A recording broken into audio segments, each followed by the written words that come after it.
अगर आप भी सालों से चली आ रही कंगाली, आर्थिक संकट और पैसों की तंगी से परेशान हैं, तो आज का ये दिव्य सूर्य मंत्र आपके भाग्य को खोलने वाला है।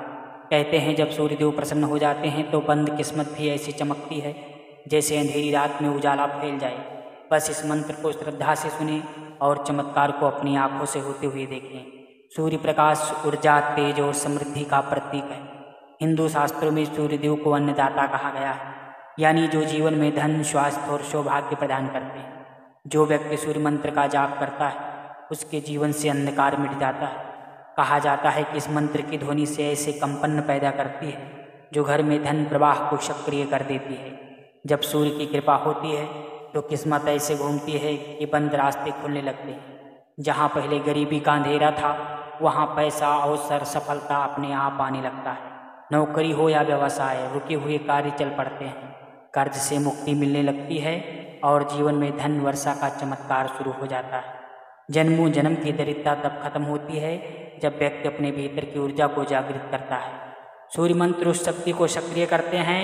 शास्त्रों में कहा गया है कि ये मंत्र सिर्फ धन ही नहीं देता बल्कि आत्मविश्वास, सम्मान, स्वास्थ्य और सफलता का मार्ग खोल देता है।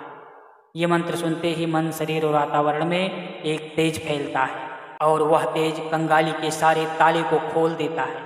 इस मंत्र को रविवार के दिन प्रातःकाल सूर्योदय के समय सुनना अत्यंत शुभ माना गया है।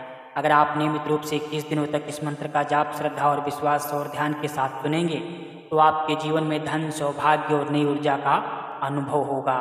आपके घर में सकारात्मक कंपन बढ़ेंगे और धन का आगमन सहज रूप से होने लगेगा। इस मंत्र को सुनते समय मन ही मन में दोहराते समय अपने जीवन में उजाला और धन की वर्षा की कल्पना करें। अगर आपको लगता है कि किस्मत आपके साथ नहीं है तो सिर्फ 21 दिन इस मंत्र को श्रद्धा से सुनकर देखें। सूर्यदेव का आशीर्वाद आपको सब देगा जिसकी आपने कभी कल्पना भी नहीं की होगी। अंधाधुंध पैसा, तरक्की, धन वर्षा और सुख सब आपके जीवन का हिस्सा बनेंगे। सूर्यदेव आपको सदैव धन, सौभाग्य और उजाला प्रदान करेंगे।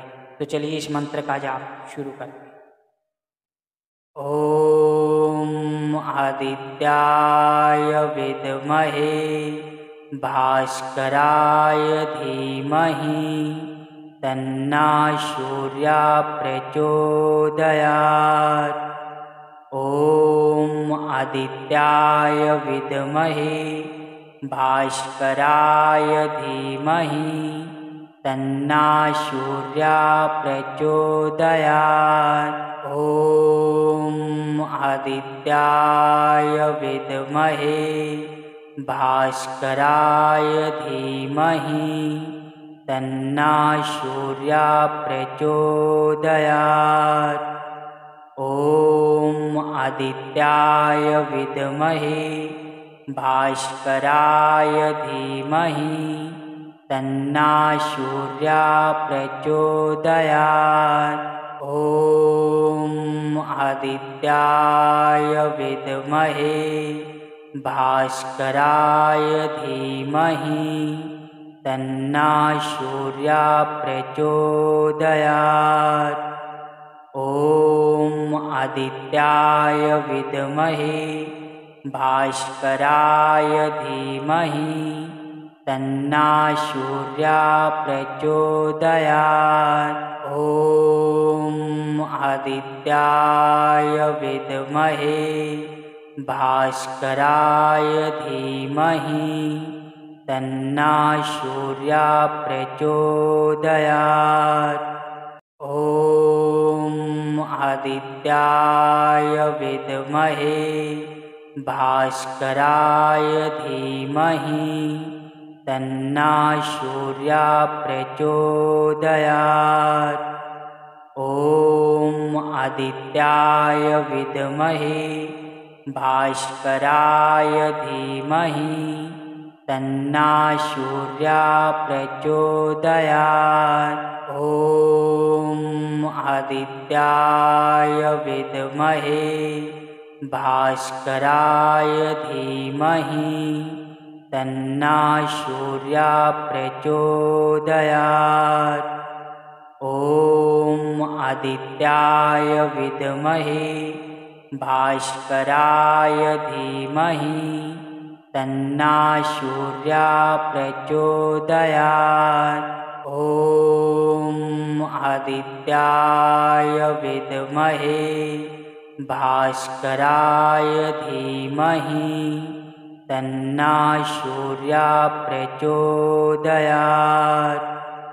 ॐ आदित्याय विद्महे भास्कराय धीमहि तन्नो सूर्यः प्रचोदयात्। ॐ आदित्याय विद्महे भास्कराय धीमहि तन्नो सूर्यः प्रचोदयात्। ॐ आदित्याय विद्महे भास्कराय धीमहि तन्नो सूर्यः प्रचोदयात्। ॐ आदित्याय विद्महे भास्कराय धीमहि तन्नो सूर्यः प्रचोदयात्। ॐ आदित्याय विद्महे भास्कराय धीमहि तन्नो सूर्यः प्रचोदयात्। ॐ आदित्याय विद्महे भास्कराय धीमहि तन्नो सूर्यः प्रचोदयात्। ॐ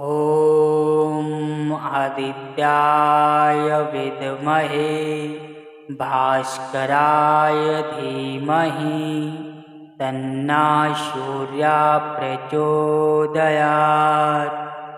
ॐ आदित्याय विद्महे भास्कराय धीमहि तन्नो सूर्यः प्रचोदयात्। ॐ आदित्याय विद्महे भास्कराय धीमहि तन्नो सूर्यः प्रचोदयात्। ॐ आदित्याय विद्महे भास्कराय धीमहि तन्नो सूर्यः प्रचोदयात्। ॐ आदित्याय विद्महे भास्कराय धीमहि तन्नो सूर्यः प्रचोदयात्। ॐ आदित्याय विद्महे भास्कराय धीमहि तन्नो सूर्यः प्रचोदयात्। ॐ आदित्याय विद्महे भास्कराय धीमहि तन्नो सूर्यः प्रचोदयात्। ॐ आदित्याय विद्महे भास्कराय धीमहि तन्नो सूर्यः प्रचोदयात्। ॐ आदित्याय विद्महे भास्कराय धीमहि तन्नो सूर्यः प्रचोदयात्। ॐ आदित्याय विद्महे भास्कराय धीमहि तन्नो सूर्यः प्रचोदयात्। ॐ आदित्याय विद्महे भास्कराय धीमहि तन्नो सूर्यः प्रचोदयात्। ॐ आदित्याय विद्महे भास्कराय धीमहि तन्नो सूर्यः प्रचोदयात्। ॐ आदित्याय विद्महे भास्कराय धीमहि तन्ना सूर्या प्रचोदयात्। ॐ आदित्याय विद्महे भास्कराय धीमहि तन्ना सूर्या प्रचोदयात्। ॐ आदित्याय विद्महे भास्कराय धीमहि तन्ना सूर्या प्रचोदयात्। ॐ आदित्याय विद्महे भास्कराय धीमहि तन्ना सूर्या प्रचोदयात्। ॐ आदित्याय विद्महे भास्कराय धीमहि तन्ना सूर्या प्रचोदयात्। ॐ आदित्याय विद्महे भास्कराय धीमहि तन्ना सूर्या प्रचोदयात्।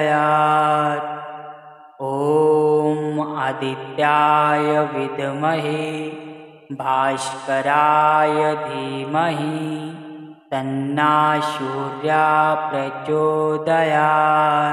ॐ आदित्याय विद्महे भास्कराय धीमहि तन्ना सूर्या प्रचोदयात्। ॐ आदित्याय विद्महे भास्कराय धीमहि तन्ना सूर्या प्रचोदयात्। ॐ आदित्याय विद्महे भास्कराय धीमहि तन्ना सूर्या प्रचोदयात्। ॐ आदित्याय विद्महे भास्कराय धीमहि तन्ना सूर्या प्रचोदयात्। ॐ आदित्याय विद्महे भास्कराय धीमहि तन्ना सूर्या प्रचोदयात्।